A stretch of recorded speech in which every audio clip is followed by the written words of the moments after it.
These are the stories of 5 people that went missing and then were found alive years later. From a husband who woke up to find no signs of his wife, only to find a letter, "We've got your wife." Is everything as it seems, or is there a twist? To an internet search that showed the mysterious truth. Let's begin. Number 1. In 1985, at the age of 24, Denise Bolser mysteriously disappeared. There were no signs of her anywhere. It was like she just vanished. A few days later, her husband's truck was found abandoned. Inside the truck was a letter that read, "We've got your wife." You would now think that would be clear that Denise was kidnapped or possibly even murdered. What was puzzling for the investigators was that there was no instructions or ransom in the letter. What was the motive? The police didn't believe that Denise was kidnapped, and the husband was never a suspect to a disappearance. For over a decade, Denise's family lived in anguish, not knowing if she was dead or alive. She was now missing for over 17 years, where her disappearance was kept as a cold case by the police. In 2002, Denise was eventually found. She woke up to find the FBI at her doorstep. Her name was now Denise James, and she was now living in Florida with a new family. She fled because she stole money from a company that she worked as a bookkeeper. The police believe she stole about $11,000, but Denise said it was closer to $100,000.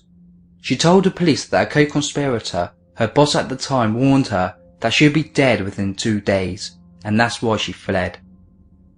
Number 2. It was 1998, and just like any normal Monday morning, 10-year-old Natasha Kampusch was walking to school. This time though, she never did make it to school. A 12-year-old witness said that she saw Natasha get dragged into a white minivan. A huge search began, but there were no signs of Natasha. For 8 years, Natasha was missing. In 2006, an elderly lady opened her door to a young teenager that was banging on her door. "I'm Natasha Kampusch," the young teenager screamed. The woman called the police. Natasha was now 18 years old and weighed only 7 stones, 7 pounds. It's now known that the man that dragged Natasha into the minivan was Wolfgang Pricklepil. She was held captive for over 3,000 days in a tiny 5-foot square, windowless, soundproof cellar under his garage. The cellar was custom built, made of concrete, and even had a reinforced steel door. As time went on, she was allowed to go upstairs for a short amount of time. She even went outside with their kidnapper, but was too scared to escape. She eventually took her chance to escape when Wolfgang was distracted by a phone call, and she ran out of the house. Luckily, she escaped, because it's scary to think about what would have happened to her if he caught her. Natasha admitted that she was a slave to Wolfgang for 8 years, and that he beat her nearly every day and sexually abused her. Number 3. Imagine finding out that your whole life as you know it was just one big lie. Steve was adopted when he was just 4 years old. As Steve got older, he believed his life was a bit mysterious. He asked himself, why was his birth certificate dated 1 year after his actual supposed birth? And who were his biological parents? Steve was now 34 years old and had kids of his own when he searched online to try and get to his roots. That's when he made the shocking discovery. He saw a young boy that went missing in 1977. The boy's name was Marks. On the computer, they show what the boy would have looked like now, and it looked exactly like Steve Carter. Steve took a DNA test that confirmed that he was the missing boy. His biological father has been searching for him for 30 years. What's happened was that in 1977 in Hawaii, Steve's mother took him out for a walk, and they both never returned home. His biological mother dropped him into state care in America under a different identity, where he was then adopted 3 years later. Steve's biological mother still hasn't been found. It still remains a mystery as to why the mother did what she did. Number 4. At the age of 11, JC Dugard was kidnapped outside of her house.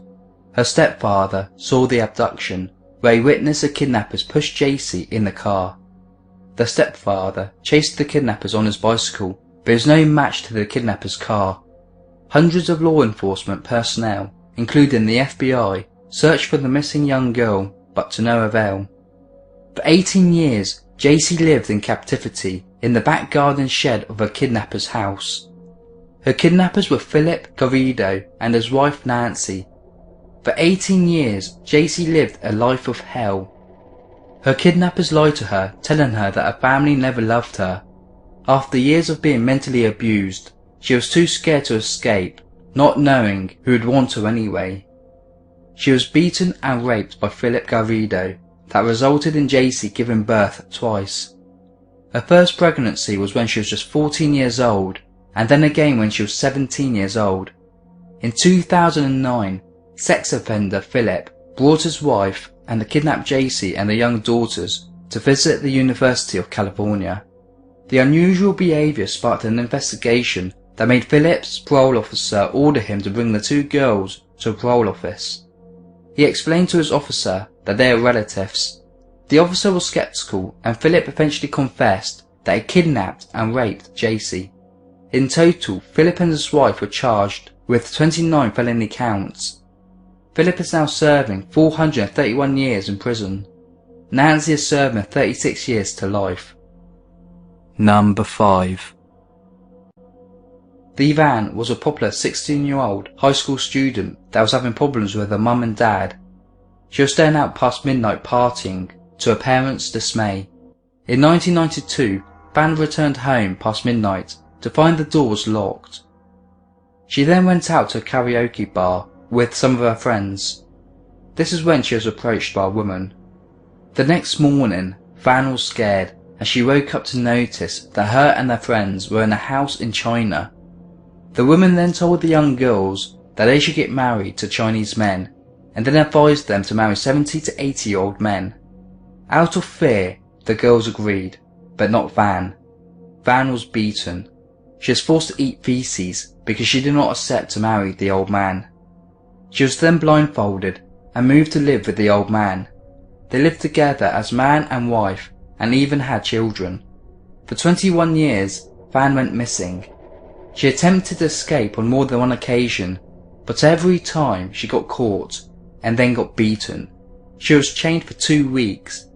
Eventually, Van took a chance again and told the driver that was driving past the old man's house that she was kidnapped. The driver returned with 5 other men to rescue Van. She was in such an unhealthy state that she fainted when they rescued her. She returned to Vietnam, and to her family's shock, there she was. It was a miracle that she survived after being treated badly for so long.